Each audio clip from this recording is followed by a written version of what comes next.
자, 오늘 좀 흥미로운 기업 얘기를 해볼까 하는데요. 바로 노랑풍선입니다. 지금 사상 최대 실적을 찍고 있는데 동시에 재무적으로는 굉장히 아슬아슬한 줄타기를 하고 있거든요. 이게 기회일지 아니면 함정일지 한번 제대로 파헤쳐 보겠습니다.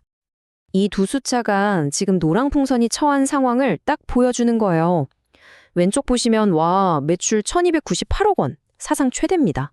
그런데 오른쪽을 보면 주당 순이익이 마이너스 298원. 그러니까 장사는 정말 잘 되는데 정작 주주들한테는 손해라는 거죠. 이 아이러니 대체 뭘까요? 자, 그래서 결론부터 말씀드리면 투자 의견은 보유, 즉 홀드입니다.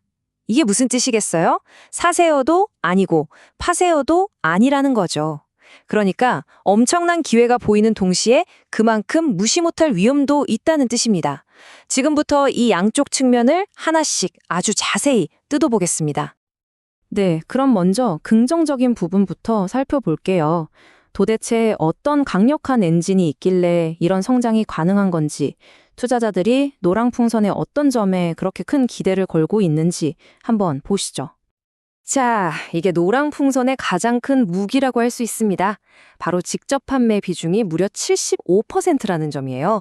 이게 왜 중요하냐면 보통 여행사들은 대리점을 거치잖아요. 근데 노랑풍선은 그걸 건너뛰고 바로 고객한테 파는 거죠.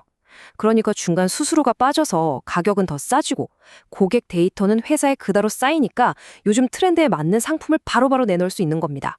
정말 똑똑한 전략이죠. 결국 이게 다 연결되는 거예요. 마케팅 비용 아끼고 그 돈으로 가격 경쟁력 높이고 고객이랑 직접 소통하니까 뭘 원하는지 바로 캐치해서 상품 만들고 이 선순환 구조가 계속 돌아가는 겁니다.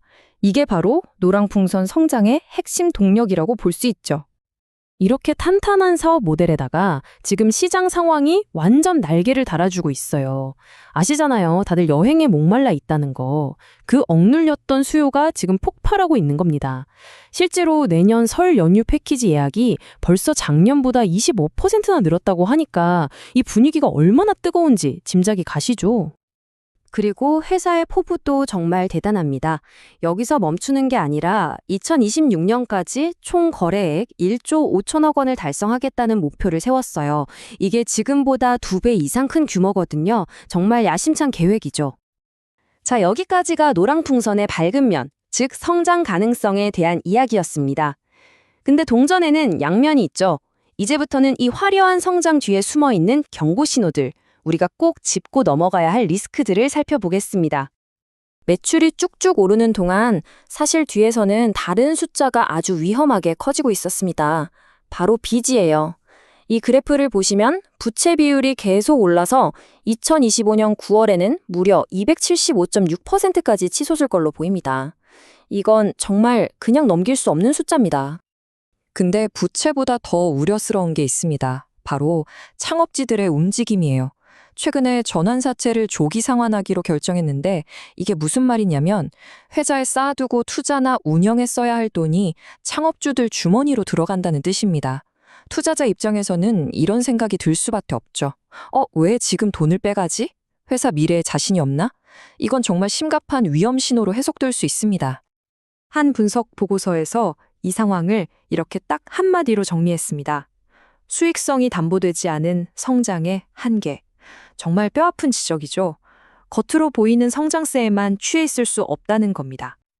네, 이렇게 성장 가능성과 위험 신호가 팽팽하게 맞서고 있는 상황인데요. 그럼 이제 차트와 숫자는 뭐라고 말하고 있는지, 특히 밸류에이션이랑 주가 흐름은 어떤지 한번 객관적으로 살펴보겠습니다. 차트를 한번 볼게요. 주가가 보시다시피 오랫동안 쭉 하락 추세였어요. 그런데 최근 3년 최저점 근처에서 원형 바닥 패턴, 그러니까 바닥을 다지는 듯한 모습을 보이고 있습니다. 이제 더는 안 빠지겠지 하는 기대감에 슬슬 저가 매수세가 붙고 있는 거죠. 다른 여행사들이랑 비교해보면 어떨까요? 자, 표를 보시면 PBR, 그러니까 주가 순자산 비율만 보면 하나투어나 모두투어보다 노랑풍선이 더 낮아요. 숫자만 보면 싸네? 할 수 있죠. 하지만 바로 옆에 ROE, 자기자본이익률을 보세요. 경쟁사들은 흑자를 내고 있는데 노랑풍선은 여전히 적자입니다. 바로 이 지점에서 우리는 아주 근본적인 질문을 던져야 합니다. PBR이 낮다고 해서 이걸 단순히 저평가 혹은 싸다고 말할 수 있을까요?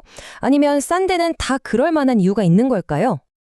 자, 그럼 이 모든 내용을 종합해서 우리가 가장 궁금해하는 전망 및 매매 전략에 대해 이야기해 보겠습니다.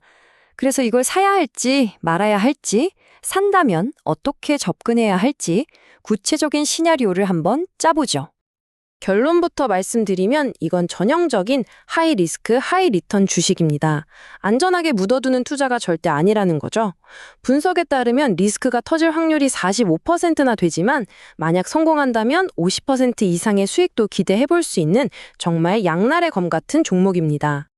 그래서 만약 이 종목에 투자하기로 마음먹었다면 아주 신중한 단계적 전략이 필요합니다. 첫째, 지금 바로 뛰어들지 말고 주가가 4,900원에서 5,100원 사이에서 지지되는지 먼저 확인하세요. 둘째, 이 가격대가 지켜진다면 그때 전체 포트폴리오의 한 10% 이내로 분할해서 조금씩 사보는 겁니다.